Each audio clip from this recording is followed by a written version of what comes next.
You can play music too. Okay, the music is yours.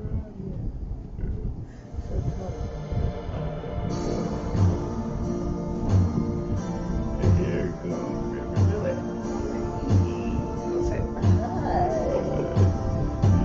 Yes, yep, it's alive.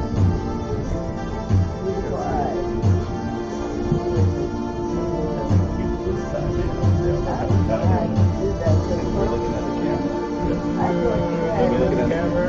Oh. Hello and welcome to Faith, Finance, and Worship. I'm your co-host, Pastor Billy. We're here with Sister Arlene and Brother Larry for another adventure in the Word where we're talking about faith and principles and precepts that we believe that God wants to share with you to help get your life on track with proper planning. And I think in the last show, you guys were saying that you were going to talk about the Proverb 31 woman. And so I'm excited to hear what you guys have to share with today. So I'm going to step out of the way and let you guys go at it. All right, thank you, Reverend.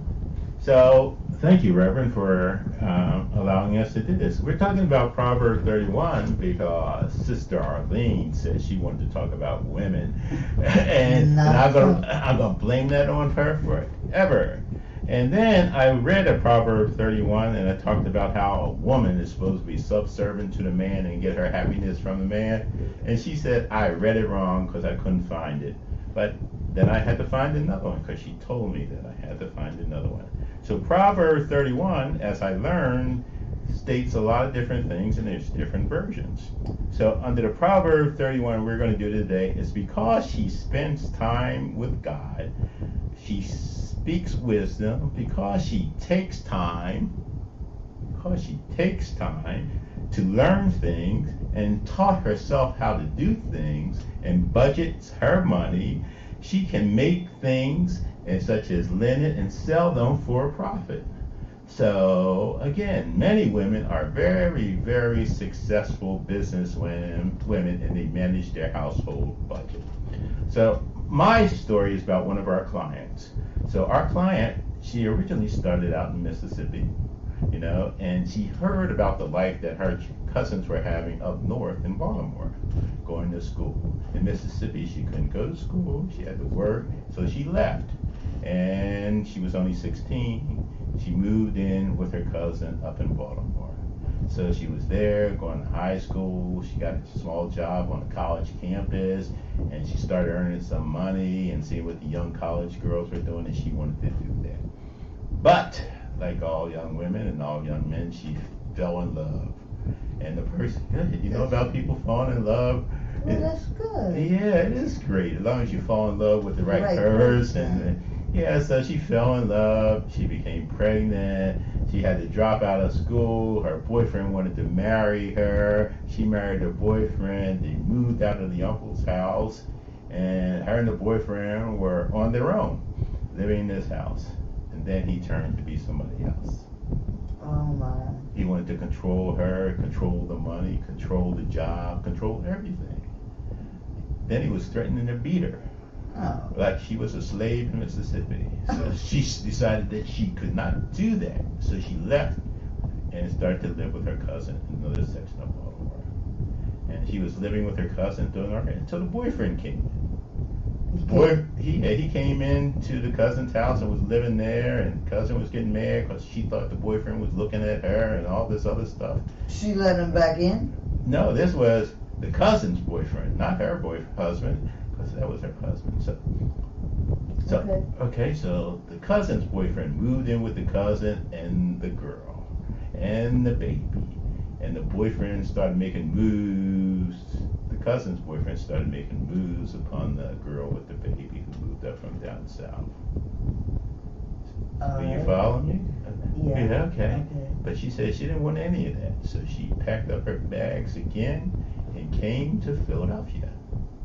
And when she came to Philadelphia, she found a place to live because she had a little bit of savings, and she finished her GED in Philadelphia, and she found a clean place, a small place. She started finding the church. She found the church. She got a job with the IRS, a good government job that had pensions and benefits.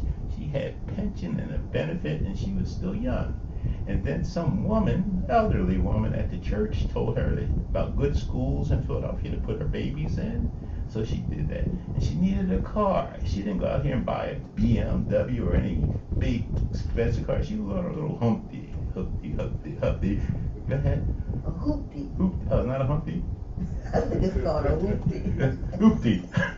Well, thank you for correcting me. So she brought a hoopty, and she run her kids around. She worked her job. She gets her benefit. Then she started saving. She started putting money into her 457 plan, and she had this pension. Then she found about school benefits. Wow, she really turned it around. She had a plan. She wanted a better life for her and her kids. Mm-hmm. You know, she wanted a better plan. Had a plan before she had kids. Mm-hmm. And then she went to school, and she studied. Wow. And she saved her money. She shopped. She saved, and she kept her little apartment. Okay. Didn't have any roaches or rats, but it was just a clean place for her and her kids. And she saved her money, worked, got a promotion, moved up in the ranks, got a degree. She moved up again, went back and got her master's degree, moved up again. So she kept moving and moving up in the IRS. Wow. Well, yeah, she was doing extreme. She became one of the directors of the department of the IRS. So she was making big money, you know. And I didn't meet her until about 15 years after she got to Philadelphia. Well, you think God had a plan for her? Yeah, well, I always think God has a plan. The problem with God's plan, sometimes He don't tell us. You know, He doesn't write it down for us or anything, so we have to listen. Right. We just have to listen to what He says. And one guy on one ear says, I'm the angel, and the guy on the other ear is, I'm the devil. I'm the guy that has the fun. You the guy doing the work. You know, so she listened to the, you have to choose which one you want. So she did all that stuff, and, you know, she came and talked to me. And she wanted to talk about how she's going to retire and the business she wanted to start because she had all this IRS experience. And she was going to get a law degree, and she was going to go work for big firms, and she got her 20 years in. So. And she did it. She was an inspirational woman, as many women are inspirational. You know. Yeah, she did it.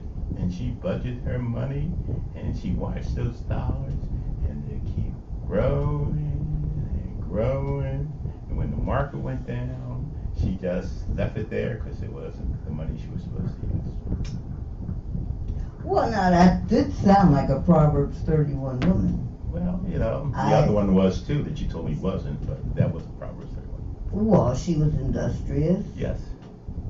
She worked hard. Yes. Yeah, she placed her money right. She raised her kids. She had a plan. She had a plan. That was the beginning. She had a plan. Right. She listened to God and she heard what God God said. Yeah. She listened to him, heard him, and followed him. Yeah, and she So got you rid gotta of the follow man. the plan. She got rid of the man who was holding her down and kept moving. Thank God. Thank God. Yes. Well, that's what I would consider a Proverbs 31 woman. One who has a plan, who follows it, who raises her kids, who is industrious, who goes out and it says that she goes in the field, well, she buys the field actually. She's got respect from the community, Right. her husband respects her, her She read children of me. respect her. So this woman actually did turn her life around. Yes. To become an excellent manager of time, money, family. Yes. Yes. Yeah, I agree. So how did you help her? How did I help her? Well, you know, she came in with her money. She talked about what she wanted to do, and I helped her plan for after the IRS because she was getting ready to retire. She had her time there. She didn't like it anymore with all the changes, and now she wanted to do something else with her life. And I showed her where she could. I showed her where she could have 2 and 3 streams of income, and she could move on with the rest of her life. Great. Yes. Okay. Okay. So multiple streams of okay. Yes. So- Multiple streams of income. All right. So So the multiple streams of income basically could be her pension, when she's ready for Social Security, she can do that. With her investment, she could have an income stream. And if she wanted to be adventurous, she could go out and buy some property and have rental income going. So you can do anything you want, basically, and as long as you can figure out what the outcome should be, and then write your plan down and have everything go in the proper way. And as I always like to say, sometimes I write my plan out, and God laughs, but I still work it. Okay. Okay. I'm at a loss for words. That's what I try to do, make you at a loss for words. I've got. Okay, so I'm missing. You're fine. Cut. All right.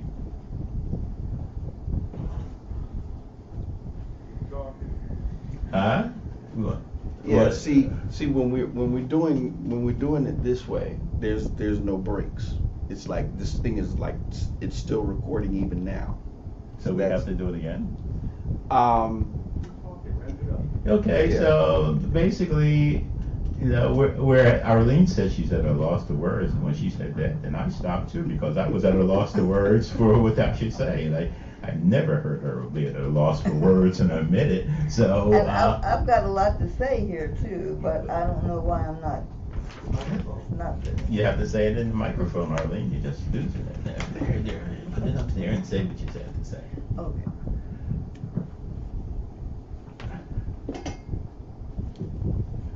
But I think that could be a wrap, because I actually got her to shut up. So she is a loss. Okay, we're gonna applaud this. Arlene is at a loss for words, and we're moving on here.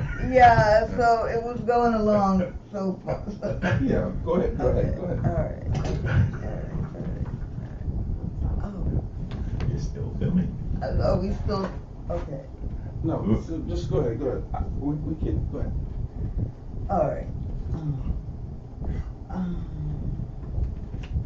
Okay, so, It could be finished, and we could do the next one, because we have another one we have to do later. No, we're not doing another one because this right here, we got to get this right. 'Cause this isn't going to be able to go like this. I'm gonna have to do something with this stuff. So if you have something that you want to say, then go ahead and wrap up. Are you have a hard spot to? Is there something in your script that you can just pick up on and talk on? So can we do this one again? No. okay, so there's steps that any woman or man can take to get to their financial goals. And if you have a goal, Yes. give us a call. Or Well, we'll help you find a goal. Okay, okay, so basically what, I don't know why Arlene, I guess I really got to her this time. So anyway, what we do is we do financial planning. So, and we do retirement planning. And if you're concerned about your retirement in these times, or your plan during these times, if you would just give us a call at 215-917-6504, we'll be glad to sit down with you and talk to you about what we can help you do.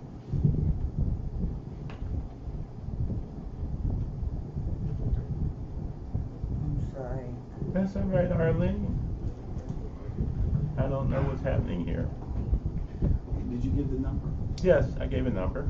Okay, so just do that again and look into the camera for me, you know.